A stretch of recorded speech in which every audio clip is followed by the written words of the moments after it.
ఈ వీడియోలో మనము డిస్కౌంట్ గురించి నేర్చుకుంటాము. డిస్కౌంట్‌ని తగ్గింపు అని కూడా మనం చెప్పచ్చు. అయితే ఇక్కడ చూడండి, రాజేష్ అనే అతను కోకో కోలా షాప్‌ని నడుపుతున్నాడు. అయితే ఇతనికి కోకో కోలాలు ఎక్కడి నుంచొస్తాయి అంటే, ఇక్కడ చూడండి, కోకో కోలా ఫ్యాక్టరీ నుంచి రాజేషు కోకో కోలాను కొనుగోలు చేస్తున్నాడు. దానికి బదులుగా రాజేషు ప్రతి బాటిల్ మీద తను ₹35 చెల్లిస్తున్నాడు. అంటే ఇక్కడ రాజేష్ ఏం చేస్తున్నాడు? కోకో కోలాను కొనుగోలు చేస్తున్నాడు. అంటే దీన్ని మనం కొన్న వెలగా చెప్పచ్చు. కొన్న వెల అంటే ఏమిటి? ఒక వస్తువును కొనుగోలు చేయడానికి అయిన ధర. ఇక్కడ కోకో కోలా యొక్క కొన్న వెల ఎంత? ₹35. అయితే రాజేష్ దగ్గర ఇప్పుడు కోకో కోలాలు ఉన్నాయి. అన్ని షాపుల దగ్గర తను కనుక్కున్నాడు, వాళ్ళు ఎంతకి అమ్ముతున్నారు అని. వాళ్ళందరూ కూడా ₹40కు అమ్ముతున్నారు.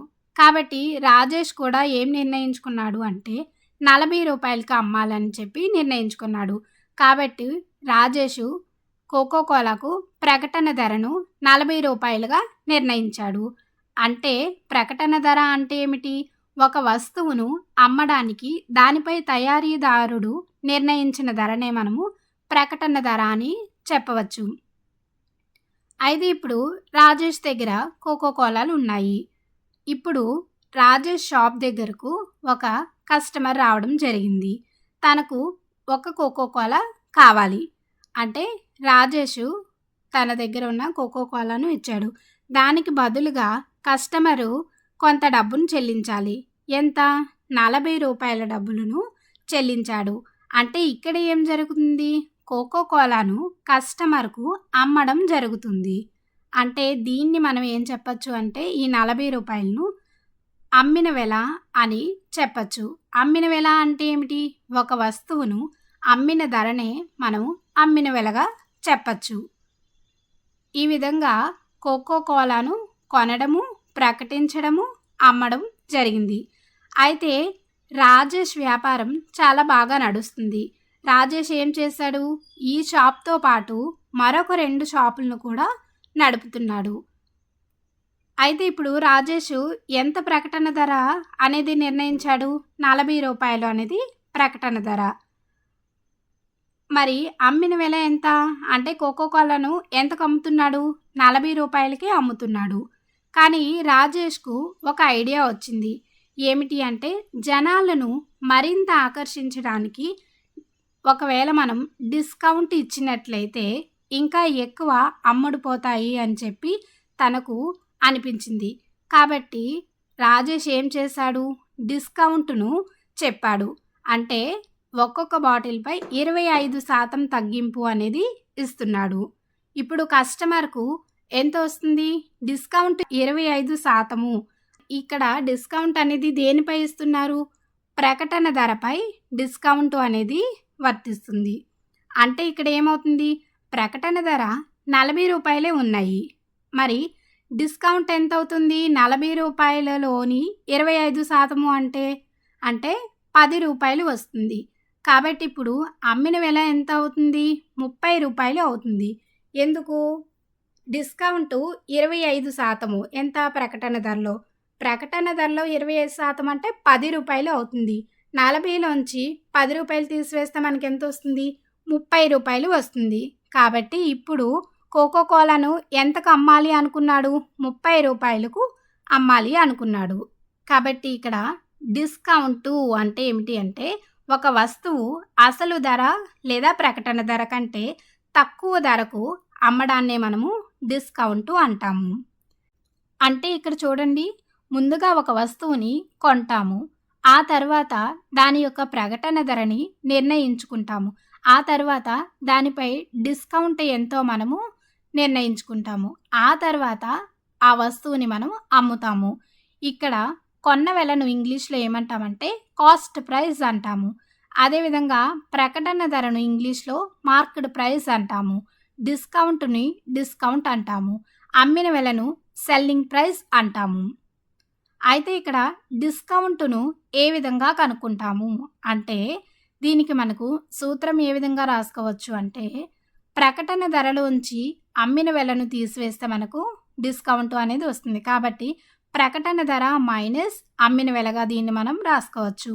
మరి డిస్కౌంట్ శాతాన్ని ఏ విధంగా కనుక్కుంటాము అంటే, ప్రకటన ధర మైనస్ అమ్మిన వెల బై ప్రకటన ధర ఇంటూ 100 చేస్తే మనకు డిస్కౌంట్ శాతం అనేది వస్తుంది. అయితే ఇక్కడ డిస్కౌంట్ శాతంని మనం ఏ విధంగా రాసుకోవచ్చు అంటే, ప్రకటన ధర మైనస్ అమ్మిన వెల అంటే ఏమిటి? డిస్కౌంటు బై ప్రకటన ధర ఇంటూ 100గా రాసుకుంటే మనకు డిస్కౌంట్ శాతం అనేది వస్తుంది. అయితే ఈ సూత్రాలను మనం ఒక పక్కగా ఇక్కడ ఉంచుకుందాము. ఇప్పుడు ఒక ఉదాహరణ చూడండి. ఇచ్చిన పట్టికలో వెలలు మరియు డిస్కౌంట్లు ఇచ్చిన ఖాళీలను పూరించండి. ఇక్కడ మనకు ఒక పట్టిక అనేది ఇవ్వడం జరిగింది. దీంట్లో చీర, ప్యాంటు, టీషర్టు వీటికి సంబంధించిన ధరలు మరియు డిస్కౌంట్లు అన్నీ కూడా ఈ పట్టికలో ఉన్నాయి. అయితే ఇక్కడ ప్రశ్న ఏమిటి అంటే, చీర యొక్క అమ్మిన వెల ఎంత ఇప్పుడు మనం కనుక్కోవాలి. దీనికోసం చీర డిస్కౌంట్ ఎంత? 100 రూపాయలు. అలాగే ప్రకటన ధర ఎంత? 1000 రూపాయలు. మనం ఏం కనుక్కోవాలి? అమ్మిన వెల ఎంతో కనుక్కోవాలి. దీనికోసం మనము ఇక్కడ చూడండి, ఒక సూత్రం ఉంది, డిస్కౌంట్కు సూత్రం ఉంది కదా, దాని నుంచి మనము అమ్మిన వెలను కనుక్కోవచ్చు. డిస్కౌంట్ ఎంత? 100 ఈజ్ ఈక్వల్స్ టు ప్రకటన ధర ఎంత? 1000 రూపాయలు మైనస్ అమ్మిన వెల. ఈ విధంగా రాసుకుంటే అప్పుడు అమ్మిన వెల ఏమవుతుంది? అమ్మిన వెల ఈజ్ ఈక్వల్స్ టు 1000 మైనస్ 100 అవుతుంది. 1000 మైనస్ 100 అంటే ఎంత? 900 రూపాయలు. అంటే చీర అమ్మిన వెల ఎంత? 900 రూపాయలు అని మనం చెప్పచ్చు. ఇప్పుడు మనము రెండవ ప్రశ్న చూద్దాం. ప్యాంటు యొక్క అమ్మిన వెల ఎంత అని అడుగుతున్నారు. ఇక్కడ ప్యాంటుకు ఇచ్చిన డిస్కౌంట్ ఎంత? 400 రూపాయలు. మరి ప్యాంటు ప్రకటన ధర ఎంత? 2000 రూపాయలు. ఇప్పుడు మనం అమ్మిన వెల కనుక్కోవాలి. అమ్మిన వెల అంటే ఏ విధంగా వస్తుంది? ప్రకటన ధరలోంచి డిస్కౌంట్ను తీసివేస్తే మనకు అమ్మిన వెల వస్తుంది. కాబట్టి 2000లోంచి 400ను తీసివేస్తే మనకి ఎంత వస్తుంది? 1600 రూపాయలు వస్తుంది. ఇదే అమ్మిన వెల అవుతుంది. ఇప్పుడు మనం దీనికి డిస్కౌంట్ శాతాన్ని కూడా కనుక్కోవాలి. మరి డిస్కౌంట్ శాతాన్ని ఏ విధంగా కనుక్కుంటాము? డిస్కౌంట్ బై ప్రకటన ధర ఇంటూ 100గా చేస్తే మనకు డిస్కౌంట్ శాతం వస్తుంది.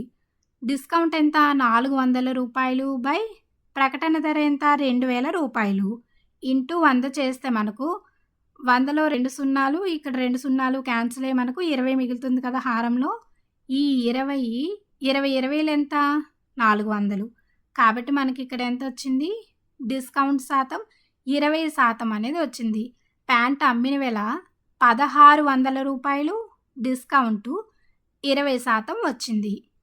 ఇప్పుడు మనం మూడవ ప్రశ్నను చూద్దాం. టీ షర్ట్ యొక్క అమ్మిన వెల ఎంత అని అడుగుతున్నారు. ఇక్కడ టీ షర్ట్ ప్రకటన ధర ఎంత? 500 రూపాయలు.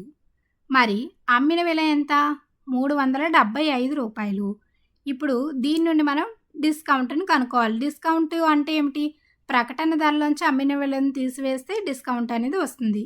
కాబట్టి 500లోంచి 375ను తీసివేద్దాం. అప్పుడు ఎంత వస్తుంది? 125 రూపాయలు వస్తుంది. కాబట్టి టీ షర్ట్ యొక్క డిస్కౌంట్ ఎంత ఇచ్చారు? 125 రూపాయలు అనేది ఇవ్వడం జరిగింది.